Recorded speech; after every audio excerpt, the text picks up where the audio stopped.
السلام علیکم ورحمۃ اللہ وبرکاتہ۔ اللہ تعالیٰ کی تین بڑی مخلوقات ہیں، فرشتے، انسان اور جن۔ ان تینوں میں کچھ چیزیں مشترک ہیں، کچھ چیزیں مختلف ہیں۔ اس لحاظ سے تینوں مخلوقات مشترک ہیں، ایک قدر ان تمام مخلوقات میں مشترک ہے کہ یہ تینوں صاحب عقل ہیں۔ تینوں کو اللہ تعالیٰ نے عقل سے نوازا ہے، یہ اپنا فیصلہ نفع نقصان کا فیصلہ خود کر سکتی ہیں۔ اس لحاظ سے جن اور انسان آپس میں مشترک ہیں کہ دونوں اللہ تعالیٰ کی عبادت کے مکلف ہیں، اور اس لحاظ سے بھی ان میں یہ قدر مشترک ہے کہ دونوں خواہشات کے مالک ہیں، شہوات کے مالک ہیں، ضروریات کے مالک ہیں۔ لیکن فرشتوں سے اس لحاظ سے مختلف ہیں کیونکہ فرشتوں کے اندر خواہش نہیں پائی جاتی، شہوت نہیں پائی جاتی، بلکہ وہ پاک اور صاف اللہ تعالیٰ کے فرشتے ہیں، اور وہ ہر وقت اللہ تعالیٰ کے ذکر اور اس کی تسبیح میں لگے رہتے ہیں۔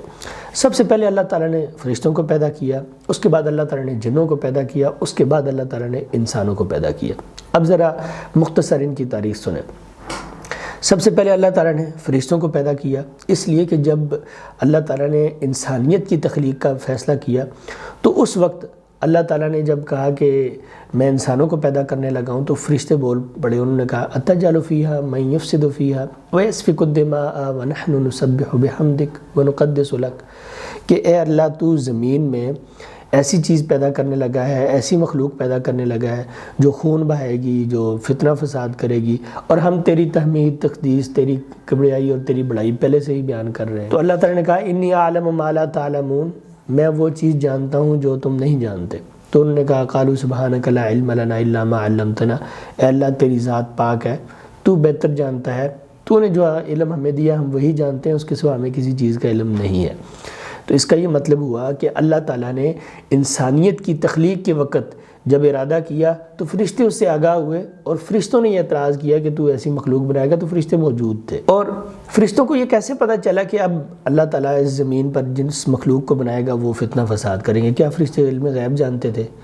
اس کا جواب یہ ہے کہ اللہ تعالیٰ نے انسانوں سے قبل ان پہاڑوں، زمینوں، صحراؤں، سمندروں میں اللہ تعالیٰ نے جنوں کو پیدا کیا تھا۔ ایک روایت میں ہے کہ اللہ تعالیٰ نے انسان کی تخلیق سے 2000 سال پہلے جنوں کو پیدا کیا تھا۔ سورہ بقرہ کی اس آیت کی تفسیر میں بعض اہل علم نے، جیسے امام ابن کثیر اور امام طبری رحمہ اللہ نے لکھا ہے، بعض تابعین اور بعض صحابہ اکرام کے حوالے سے، کہ انہوں نے فرمایا کہ فرشتوں نے یہ بات اس لیے کہی کہ انسان اس زمین پر فتنہ فساد کریں گے اور خون بہائیں گے، کیونکہ اس سے پہلے اللہ تعالیٰ نے جنوں کو پیدا کیا تھا اور انہوں نے یہ کام کیا تھا، اور اللہ تعالیٰ نے فرشتوں کے ایک گروہ کو بھیج کر جنوں کو وہاں سے بھگا دیا تھا، سمندروں کی طرف اور گھاٹیوں کی طرف اور پہاڑوں کی طرف اور دریاؤں اور وادیوں کی طرف، اور اس کے بعد اللہ تعالیٰ نے انسان کی تخلیق کا فیصلہ کیا۔ خیر، اللہ تعالیٰ نے جنوں کو پیدا کیا اور جنوں کے بعد انسانوں کو پیدا کیا۔ خود اللہ تعالیٰ نے قرآن مجید میں ارشاد فرمایا وَخَلَقَ الْجَانَّ مِن مَارِجٍ مِن نَار، کہ جنات کی تخلیق آگ سے ہوئی، اور ایک اور مقام پر فرمایا وَالْجَانَّ خَلَقْنَاهُ مِن قَبْلُ مِن نَارِ السَّمُومِ، کہ ہم نے اس سے پہلے جنوں کو آگ سے پیدا کیا، اور انسان کو اللہ تعالیٰ نے مٹی سے پیدا کیا۔ اللہ تعالیٰ نے فرمایا قال انا خیر منہ خلقتنی من نار وخلقتہ من طین،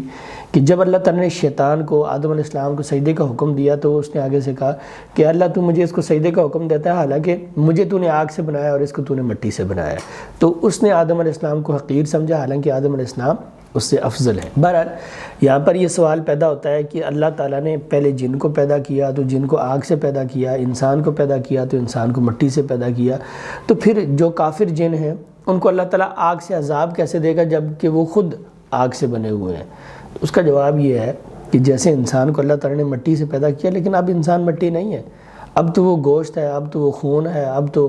وہ سانس اور اب تو وہ ہڈیوں کا ایک مرکب ہے۔ اس لیے اب اگر انسان کو مٹی سے کوئی چیز ماری جائے تو انسان کو تکلیف ہوتی ہے، یا پتھر مارا جائے تو اس کو اذیت ہوتی ہے۔ تو بالکل اسی طرح شیطان کو اگر آگ میں جلایا جائے یا جنات کو آگ میں جلایا جائے تو ان کو تکلیف اور اذیت ہوتی ہے، بلکہ جو صحیح لوگ ہیں، صحیح قرآن و سنت کے مطابق علاج کرنے والے، وہ آگ سے ان کو اذیت اور تکلیف دیتے ہیں۔ تو اس لیے اس کا ثبوت ایک حدیث میں بھی ہے، نبی کریم صلی اللہ علیہ وسلم کے متعلق ہے، آپ نے فرمایا ان عدو اللہ ابلیس جاء بشہاب من نار لیجعلہ فی وجہی، ایک مرتبہ شیطان نماز کی حالت میں میرے پاس آیا اور آگ کا ایک انگارہ لے کر آیا تاکہ وہ میرے منہ پر مار دے۔ تو نبی کریم صلی اللہ علیہ وسلم نے ارشاد فرمایا کہ میں نے اس پر غلبہ پا لیا، اور میں نے نماز میں اپنا ہاتھ بھی آگے بڑھایا اور میں نے اس کو دھتکار دیا، جھڑک دیا، اللہ کے فضل سے میں نے اس کو نماز میں بھگا دیا۔ تو صحابہ کرام نے نماز کے بعد نبی کریم صلی اللہ علیہ وسلم سے جب یہ پوچھا کہ آپ نے نماز کے اندر خلاف توقع ہاتھ بھی آگے بڑھایا اور کچھ حرکت بھی کی، تو اس کی کیا وجہ ہے؟ تو نبی کریم صلی اللہ علیہ وسلم نے ارشاد فرمایا کہ اس کی یہ وجہ ہے شیطان میرے پاس آیا تھا اور وہ آگ لے کر آیا تھا۔ تو اگر شیطان خود آگ کا ہوتا، مطلب اس کے جسم میں آگ کی حرارت ہوتی، تو اس کو آگ لانے کی ضرورت ہی کیا تھی؟ تو وہ ویسے ہی آ کر نبی کریم صلی اللہ علیہ وسلم سے ٹکر جاتا تو تکلیف ہو جاتی۔ تو آگ لانے کا یہ مطلب ہوا کہ وہ اب آگ کی حالت میں نہیں ہے، یہ علیحدہ بات ہے کہ وہ آگ سے بنا ہوا ہے۔ یہ حدیث صحیح بخاری اور مسلم میں ہے اختصار کے ساتھ، اور جو بات میں نے آپ سے بیان کی ہے یہ صحیح مسلم میں ہے۔ اس کے سوا